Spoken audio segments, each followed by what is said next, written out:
E o Acontece na Região está em Lençóis. Eu estou aqui na sede da Ascana, com Arnaldo Correia, que hoje ele está aqui na cidade dando uma palestra sobre a perspectiva do mercado do açúcar e do álcool.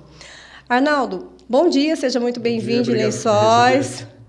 Conta pra gente, né, um pouco aí dessa palestra, quais são as informações que você vem trazer aqui para o setor de açúcar e de álcool, que é um setor muito importante aqui para Lençóis e toda a região. A gente vai dar uma geral, né, mostrar quais são as perspectivas que o mercado tem, analisar a produção, consumo, o que vai acontecer, o que a gente pode esperar para o setor para os próximos anos, né?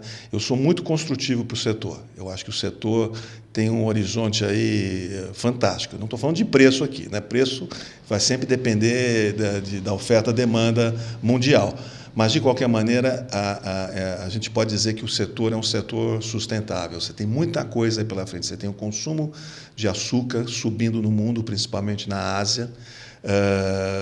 Uma preocupação em relação à saúde dos que concorrem com açúcar, por exemplo, aspartame e o HFCS, o xarope de milho. A OMS, a Organização Mundial da Saúde, já está levantando um alerta sobre os malefícios que esses produtos trazem, e isso é bom para o açúcar, porque o açúcar é alimento, o açúcar é energia, o açúcar é saúde, né? Ao contrário do que muita gente gosta de propagar, que o açúcar faz mal, etc., etc. e tal, né? Eu não sou dessa linha.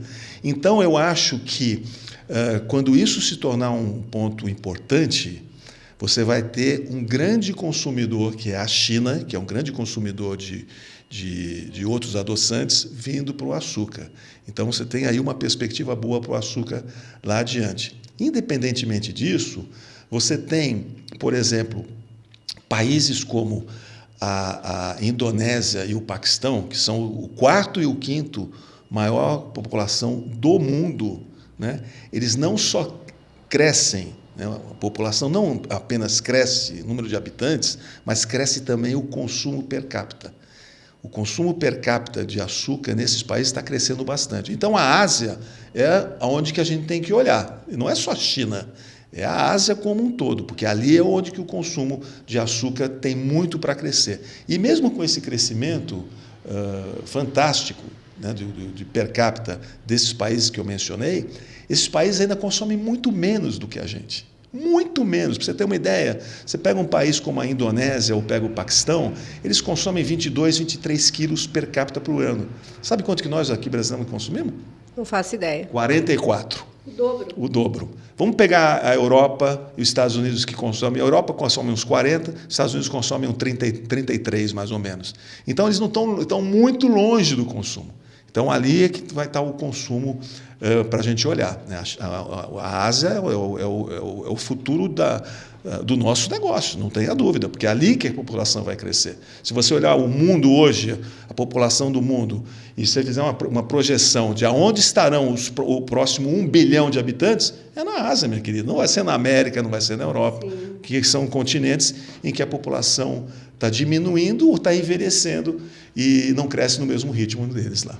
E a guerra da Ucrânia, né? A Ucrânia é um grande produtor de alimentos e essa guerra a gente está vendo que não vai ter um fim tão cedo. Isso também melhora a perspectiva de venda do produto do Brasil?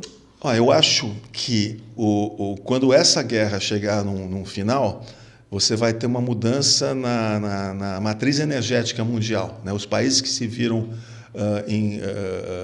como se diz, encurralados com essa questão da Ucrânia, principalmente aqueles que são consumidores do gás natural, você vai ter uma mudança na matriz energética, ou seja, eu acho que os combustíveis renováveis, leia-se aí no caso o etanol, vai ter um destaque maior.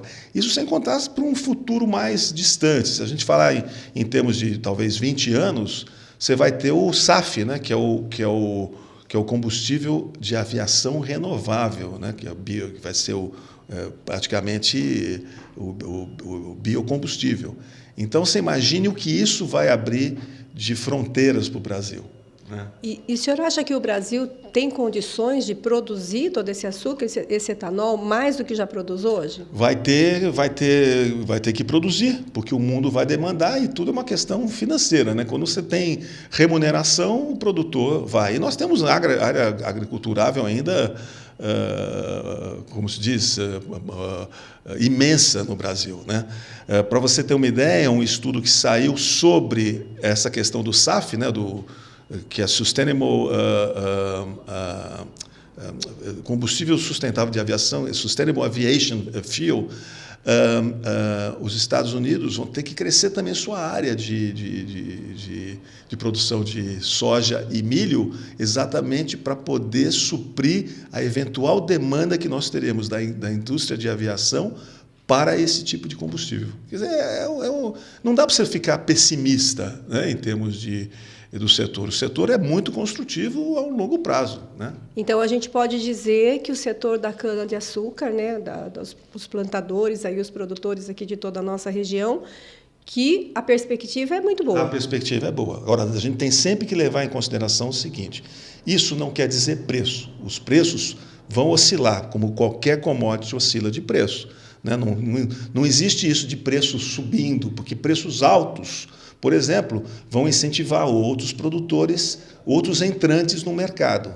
Então, você vai ter sempre oscilações de preço, mas eu acredito que os preços continuarão a ser remuneradores, às vezes mais, às vezes menos, que é o que acontece com qualquer commodity. A gente agradece, obrigado pela sua participação. Muito obrigado. E sucesso. Muito obrigado, foi um prazer estar aqui de novo.